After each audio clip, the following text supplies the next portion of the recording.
Hola, muy buenos días queridos estudiantes. ¿Cómo están? Espero se encuentren muy bien. Bueno, hoy vamos a comenzar la clase de biología.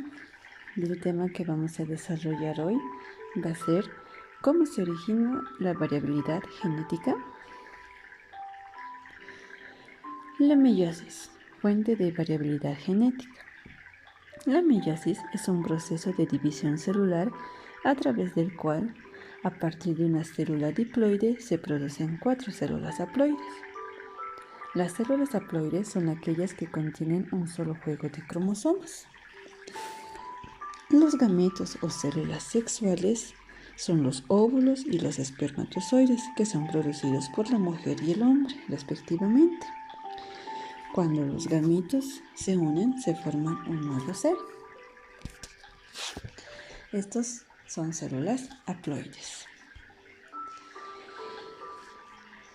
Por meiosis se dividen las células germinales madres de los espermatozoides situadas en los testículos y las células germinales madres de los óvulos en los ovarios. Las células hijas, los gametos, son los haploides. Debe existir un mecanismo por el cual se reduzca a la mitad el número de cromosomas para formar óvulos o espermatozoides. Este mecanismo es la meiosis, del griego meios, que significa mitad. La meiosis ocurre en diferentes momentos de la vida de los distintos seres vivos. En las mujeres, la formación de los gametos, que son los óvulos, se da durante el desarrollo del feto en el vientre, mientras que en los varones la producción de gametos, que son los espermatozoides, se da en la pubertad. Es un proceso clave en la división celular, ya que a través de ella se genera la variabilidad genética en una población. ¿Cuál es la importancia de la meiosis entonces?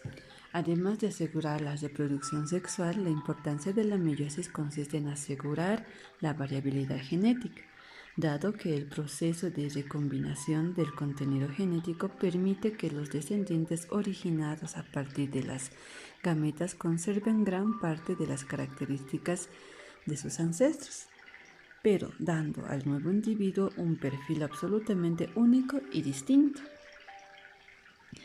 Etapas de la meiosis. Comprende dos divisiones celulares. Una es la meiosis 1, es la más importante porque durante ella ocurren la sinapsis cromosómica, la recombinación y la disyunción o segregación, también llamada etapa reduccional.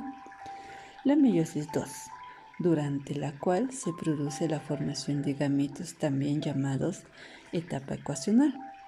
Tanto la meiosis 1 como la meiosis 2 comprenden 5 fases, que son la 1, la profase, 2, metafase, 3, anafase, 4, telofase y 5, citosíntesis. La meiosis 1. Al igual que la mitosis, antes del inicio de la meiosis se presenta la interfase, en la cual ocurre la replicación del ADN. Aquí vamos a ver lo que es la profase 1.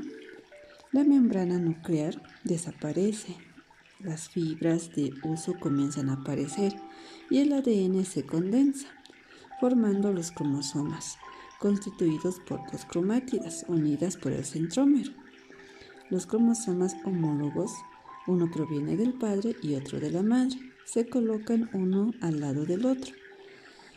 Las cromátidas se entrecruzan o intercambian fragmentos de ADN, con lo cual se recombina el material genético.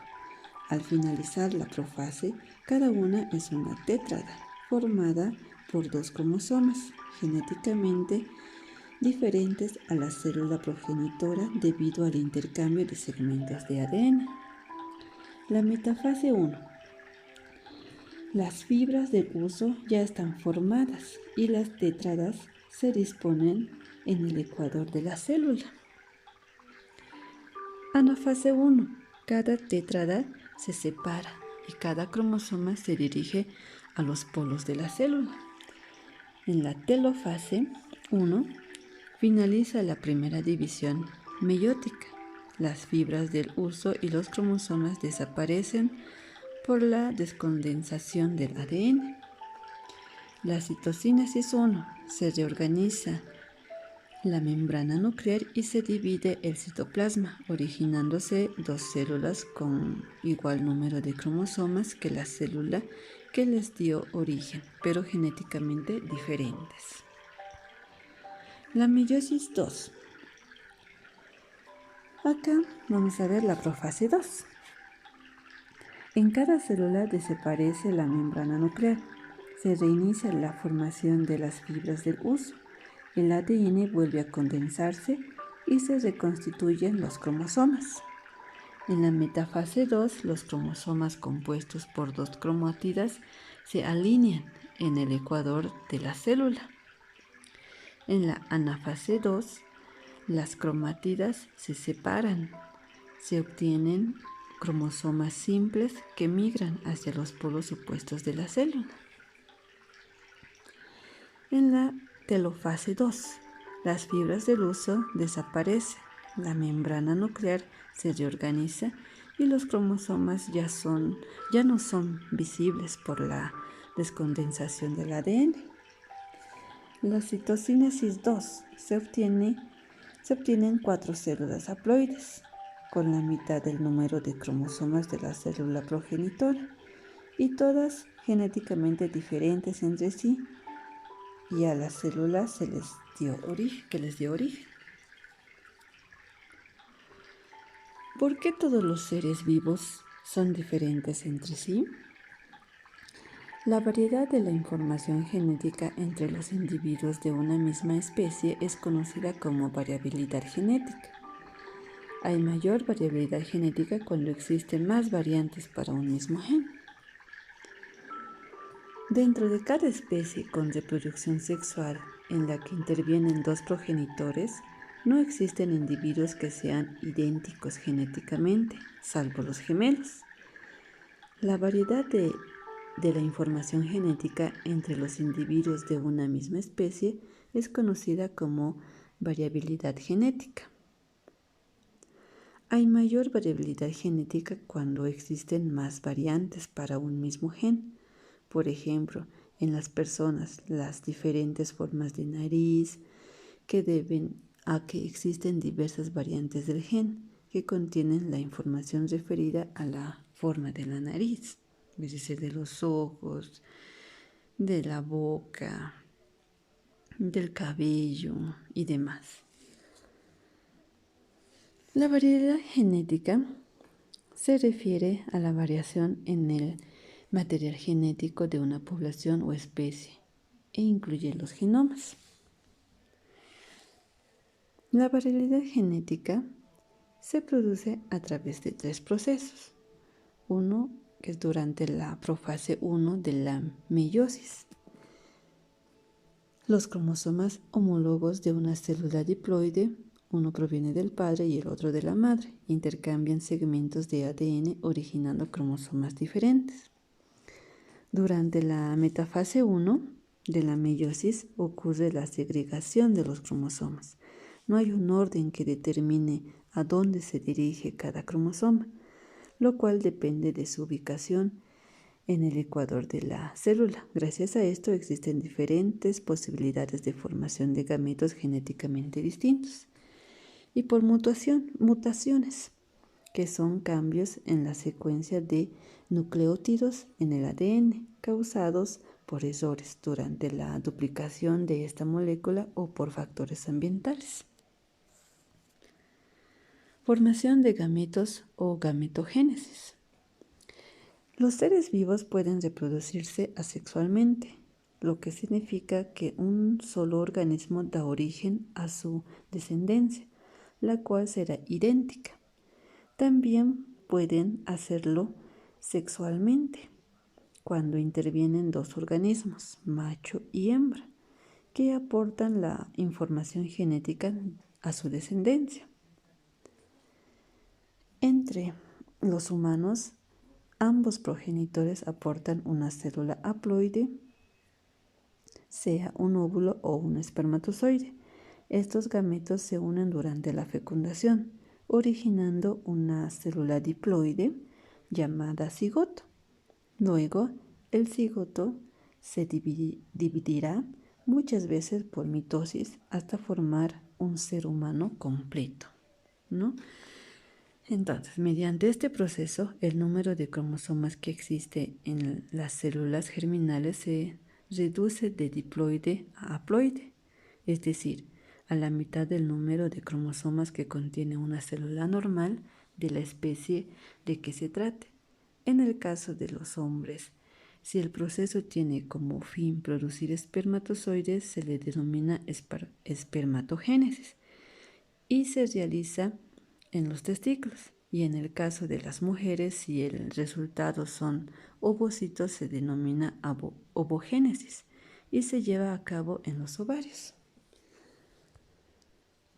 La abogénesis, ¿no? Esto ocurre en los ovarios, donde las abogonias, que son las células madres, se dividen para formar los óvulos.